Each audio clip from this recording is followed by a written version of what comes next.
lana. Kanunay mga igsoon puno sa balang espiritu.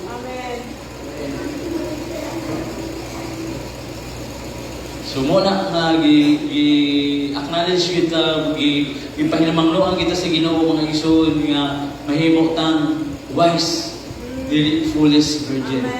Amen. So the best blessing mga igsoon kasi mga tao karon kanang ang ginahuna-huna mga igsoon mga kalibutan ng mga butang. To mana tao mga igsoon nga pangita ni yung panalangin ron. Material blessing ang gina-impose sa mga tao karon.